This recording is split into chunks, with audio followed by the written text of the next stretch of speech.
Media के सामने आई हैं, चर्चाएं बहुत चल रही थी, बहुत कुछ फैल रहा था, क्या कहेगी? सबसे पहले तो मैं ये कहूँगा जी, संतों को डेरे के अंदर हमारी परंपरा के अनुसार हम मीडिया में उन चीज़ों में ज़्यादा मिलते, इसलिए मीडिया से दूर थे। भाई हमारे जो लोग हैं पॉजिटिव बातें कर रहे हैं, सारी संगत समझेगी इन बातों को। महाराज जी के जाने का दुख तो सबसे ज़्यादा अगर बात की जाए भी सबसे ज़्यादा मेरे को है। मैं 13 साल का था जब मैं उनके साथ रहने लगा।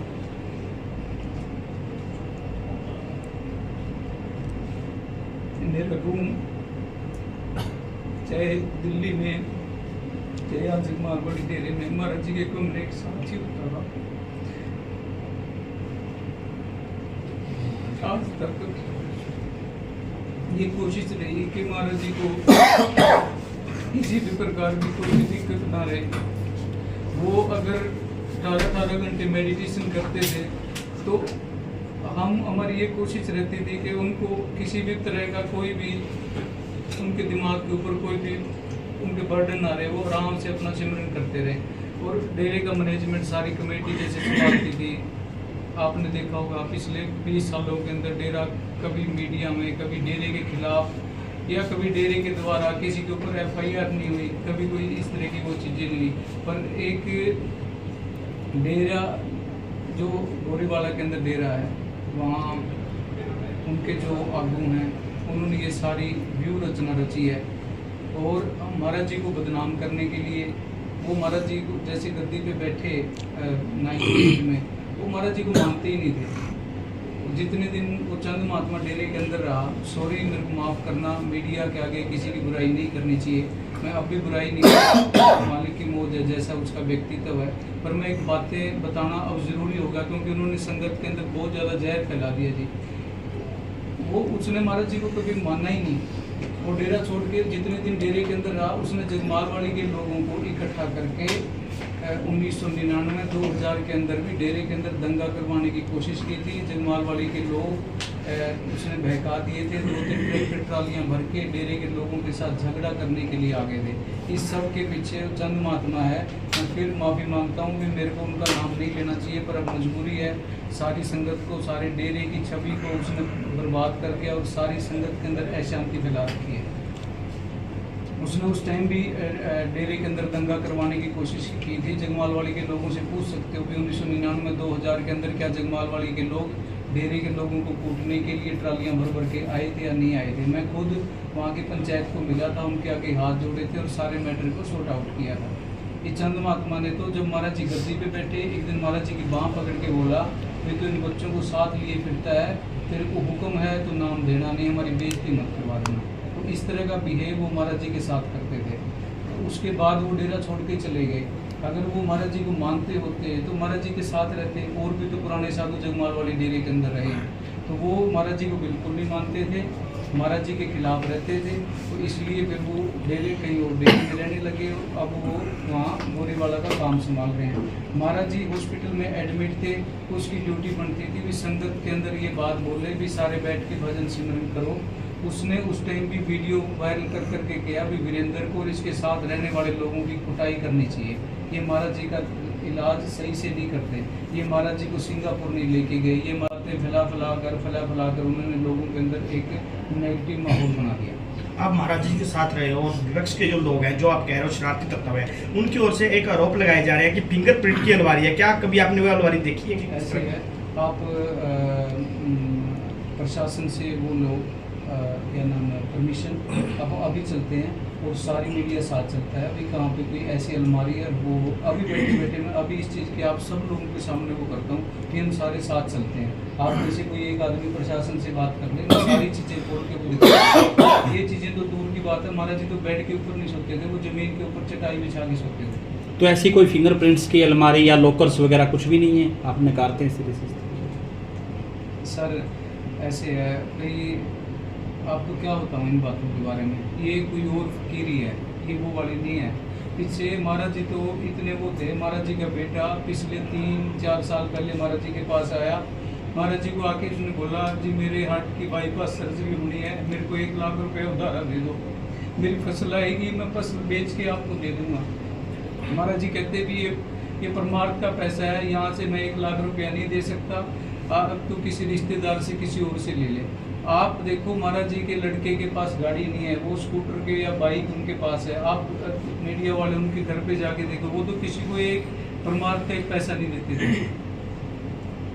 और ये फिंगरप्रिंट वाली वो चीज़ें हैं, मैं यहाँ पे बैठा हूँ, मेरी जांच करो, मेरे बैंक अकाउंट देखो, सारी चीज़ें हैं। मैं तो ये कहता हूँ भी हर चीज़ की है ना महाराज जी की वसीयत की।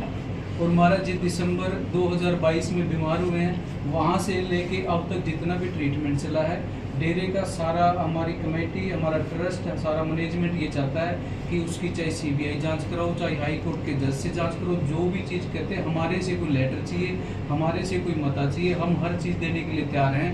और मैं ये भी आप सब लोगों के माध्यम से सारी संगत के आगे हाथ जोड़ के उनके चरणों में बेनती करता हूँ कि आप लोग डेरे में आएँ।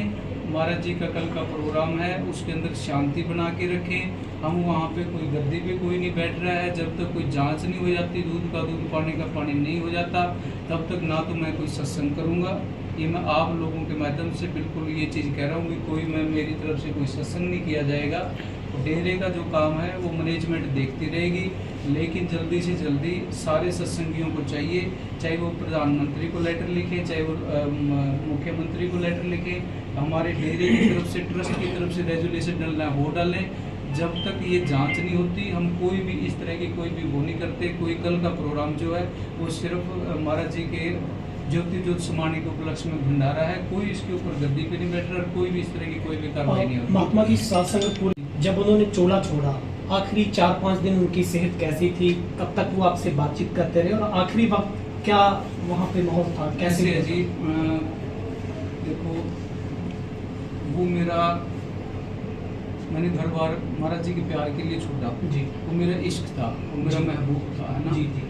लोगों ने देखो मेरा जुलूस निकला हुआ आज मीडिया के ऊपर भी, सभी लोगों के लोग कह रहे हैं भी 21 तारीख को महाराज जी चोला छोड़ गए, जी कह रहे हैं ना जी। मेरे पास मैं आपको 22 तारीख की वीडियो दिखा रहा हूँ, पर ये उनकी आईसीयू की वीडियो है, आप लोग सारे देख सकते हो। पर मेरा जुलूस जितना निकलता निकले, ये उनकी प्राइवेसी है, मैं इसको मीडिया के सामने में डिक्लेयर नहीं करना चाहता। चाहे मेरी जितना मर्जी मेरा जुलूस निकले, चाहे जो निकले, आप लोग देख सकते हो। ये 22 तारीख की, ये देखो 22 जुलाई 1:21 PM की वीडियो है, आप सब लोगों को मैं ये दिखा रहा हूँ।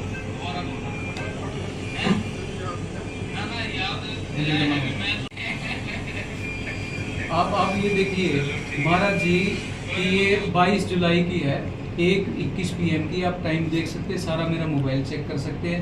महाराज जी हंस रहे हैं, नहीं हंस रहे हैं, दोबारा फिर मैं वीडियो दिखा देता हूँ।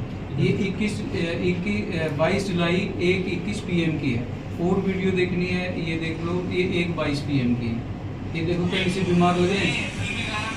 मैनेजर साहब जी थे, उनके बड़े बेटे हैं महेंद्र सिंह जी, उन्होंने 21 जुलाई को 20 जुलाई को मिल के आए हैं, 21 जुलाई को वीडियो जारी की है। ये मीडिया में होना ठीक है। अब विष्णु जी 31 तारीख को डॉक्टरों ने हमें रात को 10-11 बजे के आसपास बोला कि हमारा जी कुछ टाइम के हैं जी, और आप अगर इनके किसी नज़दीकी को बुलाना चाहते हो, मिलवाना चाहते हो, मिलवा दो जी। हमने विष्णु जी को बुलाया, विष्णु जी को बुला के मैंने कहा एक बारी महाराज जी को तुम मिल ले। तो विष्णु जी महाराज जी के चोला छोड़ने से 2 घंटे पहले मिल के आए हैं 12-1 बजे के बीच में। अब आम सबसे ज़्यादा अगर कहीं पे कोई गड़बड़ होती, सबसे ज़्यादा दुख परिवार को भी होता है। सारा परिवार हमारे साथ क्यों है? सारा परिवार इसलिए साथ है भी सारा परिवार मिलता रहा। महाराज जी के एक भाई हैं शंकर जी, हमारे साथ ही रहते होते थे, और एक लक्ष्मण ठनेदार जी जो खारिया गांव के महाराज जी के साथ पिछले 25-30 सालों से रह रहे हैं। डेली उनकी ड्यूटी थी, क्योंकि महाराज जी आईसीयू में थे और महाराज जी वेंटिलेटर पे थे। हम नहीं चाहते थे कि उनकी प्राइवेसी हर आदमी, कोई भी संगत का आदमी देखता रहे, पर परिवार वालों को अलाउड कर रखा था, ये मिलते थे। महात्मा जी एक जो वीडियो वायरल हुआ था जिसमें महाराज जी की पर्सनल वो है, आप उनकी प्राइवेसी भी होती है, आईसीयू की वो चीज़ें कैसे डाल दें? ठीक है, और कोई वीडियो देखनी है, महात्मा जी, आखिरी में कोई एक बात मिनट मैं रुकता हूँ। ये मेरे पास सारी महाराज जी की वीडियो हैं। ये कहीं ना कहीं आरोप लगाए जा रहे थे कि दबाव में वसीयत कराई जा रही है। हालांकि ट्रस्ट के लोग भी कुछ सामने आ चुके हैं, जो सुमेर सिंह जी हैं, महात्मा जी के जो दो मित्र रहे हैं, वो भी सामने आ चुके हैं। तो वो सच्चाई थोड़ा सामने लाएंगे, लोग जानना चाहते हैं कि किस तरह की वो वसीयत की गई है और कैसे की गई थी। देखो, आप ये आंसर मैं दूंगा, पर आप लोगों ने तो सारा ने देखी है ना वो। आप लोगों को कहीं लग रहा है अभी वो दबाव में हुई है। महाराज जी हंस रहे हैं, बैठे हैं, अपने उनके दोस्त हैं, और ये वसीयत एक दिन में तैयार नहीं हुई। ये जनवरी के अंदर महाराज जी ने उनको बुलाया है, अपने खुद हाथों से, ये देखो ये लिखी हुई, पहले हाथ से खुद लिखी है। आप इसकी फोटो भी ले सकते हो, आप इसकी जांच भी करवा सकते हो कि ये महाराज जी की लिखाई है या नहीं है। पहले उन्होंने खुद अपने हाथ से ये वसीयत लिखी है, ये देखो 23 में, ठीक है जी, अपने हाथ से लिखी। अपने हाथ से लिखने के बाद सुमेर लाल जी उनकी बेटी है, एक उनकी बेटी एडिशनल सेशन जज लुधियाना के अंदर है, उनको बुलाया, हमारे ट्रस्टी को बुलाया, एक सौरभ मल्होत्रा दिल्ली का एडवोकेट सत्संग है, उसको बुलाया, उनको ये डायरी दी भी ये वसीयत तैयार कर दो। उसके बाद वसीयत तैयार करके लेके आए और उन्होंने सारों ने साइन की। साइन करने के बाद ये वो लड़का लेके नहीं आ गया है ना,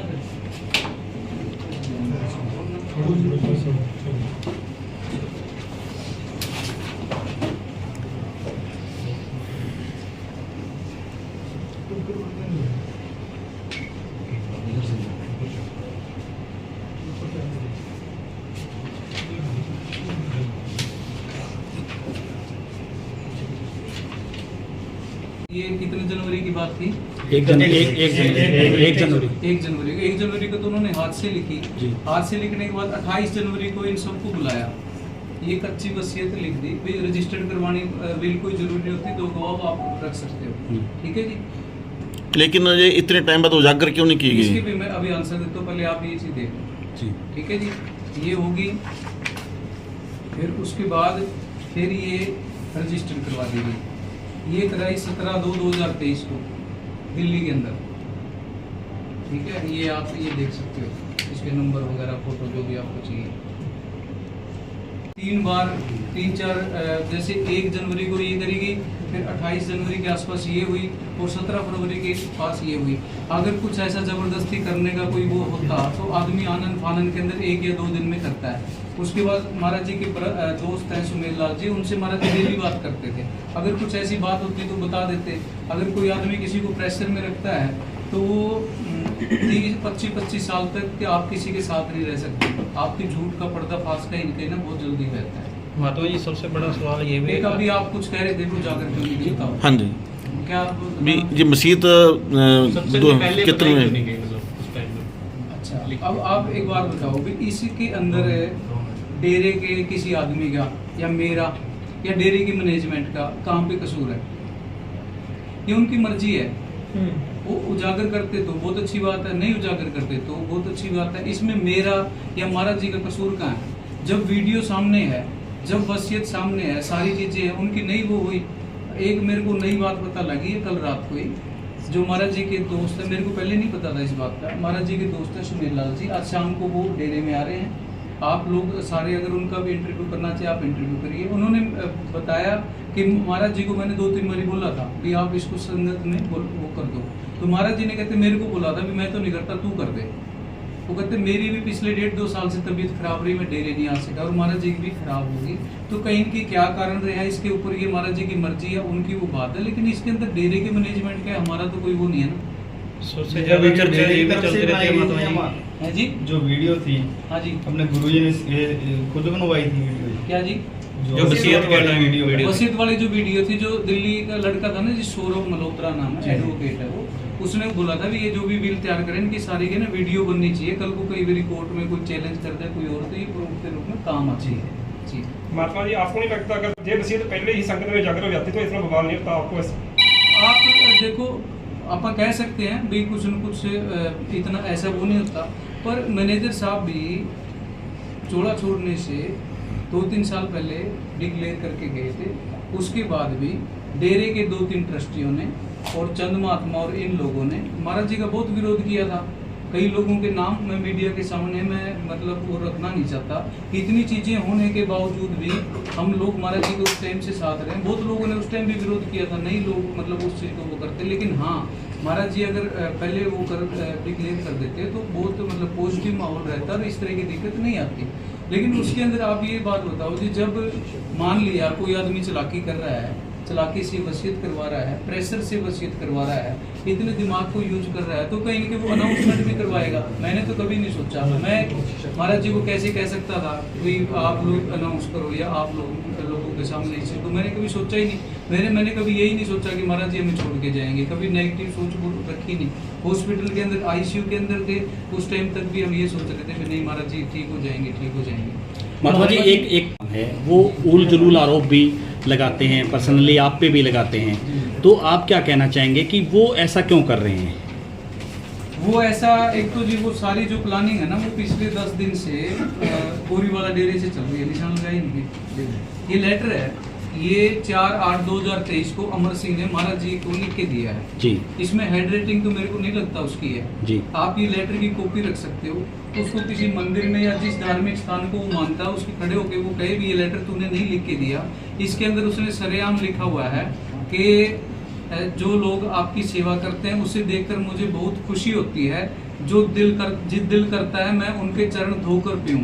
महात्मा वीरेंद्र जी आपकी बहुत सेवा करते हैं, आपकी बहुत चिंता करते हैं, वो आपकी इतनी सेवा करते हैं कि उसे देखकर दिल खुश होता है, इसलिए मेरे दिल में महात्मा वीरेंद्र जी के प्रति बहुत सम्मान है और यह बात बाबा जी आप जानते हो। ये उसने खुद चिट्ठी 4/8/2023 को लिखी हुई है।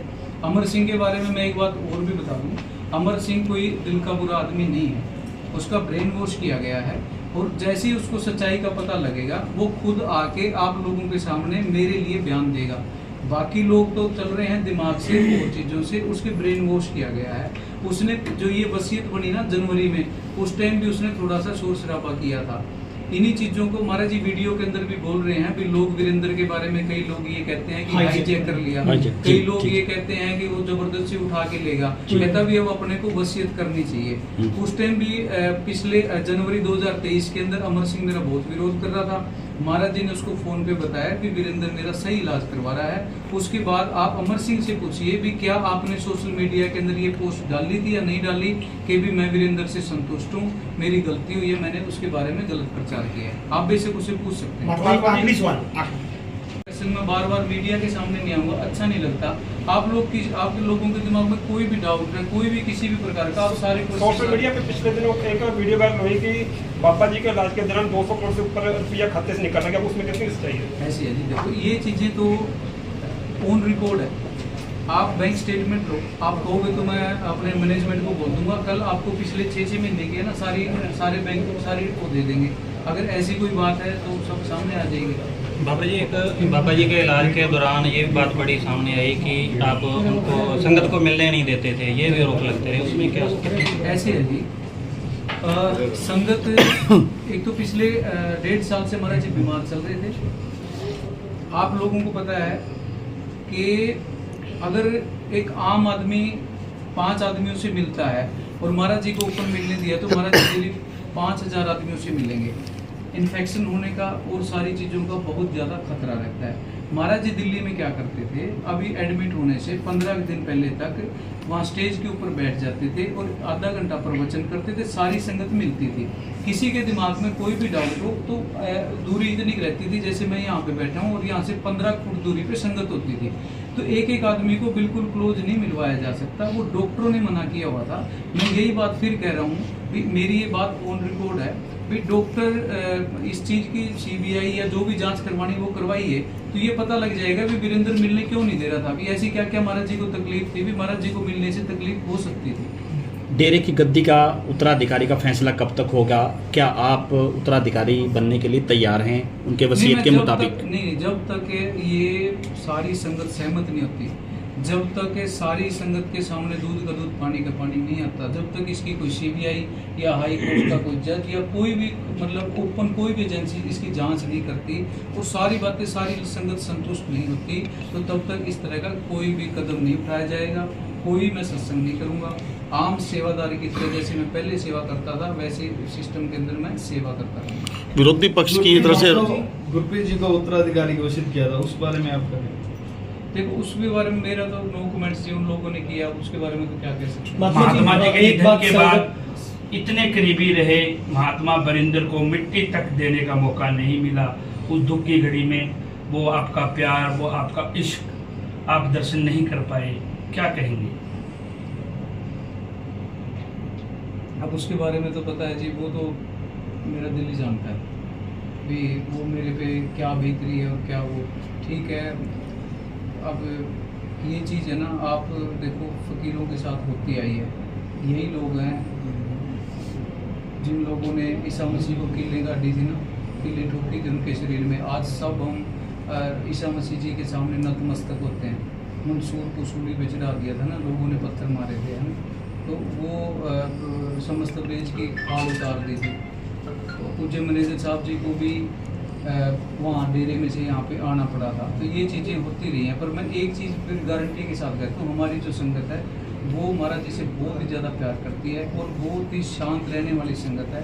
उन लोगों को भड़काया गया, उन लोगों को ब्रेन वॉश किए गए हैं। जैसे सब लोगों को सच्चाई पता लग जाएगी, सारे लोग बिल्कुल ही, आज सब लोग बड़े परेशान हैं, बड़े मतलब दुखी हैं, तो सब लोग सब ठीक हो जाएंगे। महात्मा जी आखिरी सवाल है जी, सात संगत के लिए आप क्या कहना चाहेंगे, क्योंकि लोग ये जानना चाहते हैं जब बाबा जी ने चोला छोड़ा उन्होंने कोई विशेष बात संगत के लिए मैसेज आखिरी पलों में आपको कुछ बोला हो? आखिरी पल में जब तक बात होती रही ना जी, सबसे पहले यही बोला था मेरे को, बोलते भी वीरेंद्र अपन चलिए। मैंने कहा जी कितने चलोगे? महाराज जी मैंने कहने लगे भी पहला तो आप अड्डे से चलांगे, फिर मैंने कहा जी उस तो बाद कहते एक तारा बोले। ये लास्ट बार जो वीडियो मैंने रिकॉर्ड की ये थी। उसके बाद महाराज जी वेंटिलेटर पे चले गए थे, फिर जो भी हम इलाज कर रहे थे वो करते थे। ठीक है। एक और भी आप लोगों को बताना चाहता हूँ, कई लोग ये सोशल मीडिया पर क्वेश्चन कर रही है, या जो कहें कि उनके ब्रेन में कुछ बात किया गया, उनको क्या संदेश देना चाहेंगे, संगत से क्या अपील आप करना चाहेंगे? ऐसे जी संगत अपनी है, उनके अंदर सद्गुण बसता है और मैं तो उनके चरणों की धूल हूँ। संगत के साथ ही सब कुछ है। वो मेरी संगत है, मेरे बाप की संगत है, मेरे दादा की संगत है, मेरी अपनी संगत है। वो गुमराह हो रही है, वो दिल से कोई भी संगत का कोई भी आदमी गलत नहीं बोल रहा। उन लोगों के सामने सच्चाई नहीं है, जैसे ही उन लोगों के सामने सच्चाई आएगी वो सारे लोग सही हो जाएंगे। वो कोई भी गलत नहीं है। गलत जो लोग हैं, मैं सॉरी मतलब मेरे को नहीं कहना चाहिए गलत है, लेकिन मैं बताऊं ये सारा जो प्लान गोरीवाला डेरे से चल रहा है। अभी जो पीछे गद्दी अनाउंस कर दी थी, आप उस वीडियो के अंदर देख लो। उस गोरीवाला डेरे के ट्रस्टी उसके अंदर हैं। एक ट्रस्टी ऐसा है जो 25 साल से जगमाल वाली डेरे के अंदर नहीं आया और वो उस दिन गद्दी अनाउंस करने के लिए वहाँ पे आया। वो महाराज जी को तो मानता ही नहीं था, वो 3 साल को तो मानता ही नहीं था। जो सारे आंसर करने लगे, जिसका आंसर है जो आप लोग जी कोई भी किसी करवाया गया, यूएसए क्यों नहीं लेके गए? एक तो यूएसए के अंदर जितने भी डॉक्टर थे और यहाँ एम्स के डॉक्टर अतुल शर्मा है, एम्स का वो एक डिपार्टमेंट का हेड रहा हुआ है। डॉक्टर रणदीप गुलेरिया डायरेक्टर रहा हुआ है एम्स का, उसका ब्रदर संदीप गुलेरिया है। ये 5 से एक बहुत सीनियर डॉक्टरों की एक टीम थी जो महाराज जी का इलाज करती थी। ऐसे नहीं है भी कोई भी कुछ ऐसा वो जो ये इल्ज़ाम लगा रहे हैं कि महाराज जी का इलाज यूएसए में क्यों नहीं करवाया गया, गोरीवाला डेरे के आगू हैं। मैं उन लोगों से भी पूछना चाहता हूँ कि वहाँ के जो हमारे पूज्य रघुवीर जी थे वो भी बीमार हुए थे और वो उनका इलाज बाहर क्यों नहीं करवाया गया, उनका इलाज यहाँ पे क्यों है? मैं चाहता हूँ कि सारी संगत के सामने इस बात का वो आंसर दें कि रघुवीर जी का इलाज यूएसए, यूके, सिंगापुर क्यों नहीं करवाया गया। मैं ये भी उन लोगों से पूछना चाहता हूँ जो महाराज जी के ऊपर क्वेश्चन कर रहे हैं कि पूज्य रघुवीर जी किसी के नाम वसीयत नहीं करके गए। महाराज जी चलो वसीयत तो करके गए हैं, वो वसीयत भी नहीं करके गए, तो इस बात का भी वो आंसर दे भी रघुवीर जी आंसर वो क्यों नहीं करके गए। पद्मा जी इतनी लाखों संयम से रहें और सिमरन करें। महाराज जी से ऊपर मेरे लिए कुछ भी नहीं है। मैं आप लोग ये कहते हैं ना कि भी यूएसए क्यों नहीं लेके गए। इंडिया ने चाइना के वीजे बंद कर रखे हैं, चाइना का कोई भी आदमी इंडिया में नहीं आ सकता जी। एक डॉक्टर है हमारी वहाँ पे संगत है, उन्होंने बोला भी एक आयुर्वेदिक का डॉक्टर है, महाराज जी का इलाज कर सकता है, आप उसको यहाँ पे बुलाओ। हम पिछले 2 महीने से उस प्रयास में लगे हुए हैं। ये हमने खट्टर साहब को लेटर लिखा हुआ है, ये देखो भी उस डॉक्टर को यहाँ पे बुलाया जाए, आप विदेश मंत्री से बात कीजिए। ये लेटर जुलाई 7 का है जी, आप ये देख सकते हो। ऑन रिकॉर्ड उनके पास गया हुआ है, वहाँ से आप पता कर सकते हो, उनके ऑफिस के अंदर है। ये जुलाई 7 का लेटर है, ये एक विदेश मंत्री को लिखा हुआ है। मेरे मोबाइल के अंदर मैसेज आया हुआ है कि आपकी बात बीजिंग एम्बेसी के अंदर पहुंच गई है और आप वीज़ा अप्लाई कर दीजिए। ये मेरी वहाँ पे एक विदेश मंत्रालय में हमारा सत्संगी है, उसके साथ 28 जुलाई की बात है। आप चैट की कॉपी को मैं आपको कॉपी भी दे सकता हूँ। उसने वहाँ पे बीजिंग एम्बेसी के अंदर कॉल किया है, मैसेज किए हैं और उनका मेरे पास वो आया हुआ है। महाराज जी को यूएसए लेके जाना तो एक बहुत ही छोटी सी बात है। सबसे बड़ी बात है कि चाइना के वीजे बंद हैं, चाइना इंडिया का दुश्मन देश है, आपस में उनकी नहीं बन रही। उसके बावजूद भी हमने गवर्नमेंट को रिक्वेस्ट करके भी एक आदमी को वीजा दो। इसके बारे में देखो जी, मैं ये चाहता हूँ भी डेरे का ना किसी भी, देखो मेन ये रहता है हमारे इसके अंदर भी, जिस दिन अंतिम अरदास ये प्रोग्राम होता है भंडारे का भी, गद्दी वाला वो भी उसी दिन होता है। लेकिन मैं ये कहता हूँ भी मैं देखूँगा, बात करूँगा सारी मैनेजमेंट से, जैसा वो ठीक समझेंगे वैसा करेंगे। और लोग अपनी संगत को मैं हाथ जोड़ के ये बेनती करता हूँ भी आप ये दिमाग में से बिल्कुल निकाल दें भी अभी से कोई आदमी को गद्दी पे बैठ रहा है, कोई जल्दी ना, अभी हम कोई सत्संग करेंगे ना हम गद्दी पे बैठेंगे। जब तक इस चीज़ की पूरी जांच नहीं होती तब तक कोई भी आगे की कार्रवाई नहीं होएगी। डेरे का मैनेजमेंट है वो डेरे का काम देखता रहेगा। ठीक है महाराज, आपको मेरी रिक्वेस्ट है, मेरे को कोई जल्दी नहीं है, कि रह गया हो तो हर क्वेश्चन का आंसर देने के लिए। नहीं जी, नहीं हो गया, आपने बहुत ठीक है, मैं ये कॉपी प्रोवाइड करवा देना, बस कॉपी प्रोवाइड हाँ जी, अपना मैं डायरी वाली करनी है ना बाबा जी। हाँ, ये लो अभी दे वो सभी को दे दो। ये गुरु महाराज शादी के 33 साल बाद happy moments. Thank you doctor Bishnoi. Nation fertility centre, Tayal Bagh, Hisar, Haryana. हमारे रहते आप बेरोजगार क्यों हैं? सरकारी नौकरी की सबसे अच्छी तैयारी, सबसे अच्छे अध्यापक, सबसे कम फीस, हरियाणा का नंबर 1 कोचिंग सेंटर ICS। संजीवनी अस्पताल बाल एवं शिशु रोग, general surgery, plastic surgery, neuro surgery, नेत्र रोग, फिजियोथेरेपी, स्त्री एवं प्रस्तुति रोग, हृदय एवं शुगर रोग, हड्डी एवं जोड़ रोग, कार्डियोलॉजी, दंत रोग, इमरजेंसी चिकित्सक सुविधाओं में एक भरोसेमंद नाम है। ICU, NICU, cath lab, hair transplant, private कमरे, urology, CT scan, laparoscopy, accident, trauma, heart attack, जले का इलाज, डायलिसिस की सुविधाएं उपलब्ध हैं। सभी मरीजों को खाना फ्री दिया जाता है। आयुष्मान भारत हरियाणा सरकार और रिटायर्ड फौजी भाइयों के इलाज, इंश्योरेंस और TPA पैनल पर सभी सुविधाएं उपलब्ध। पूछताछ मोबाइल नंबर 7027566691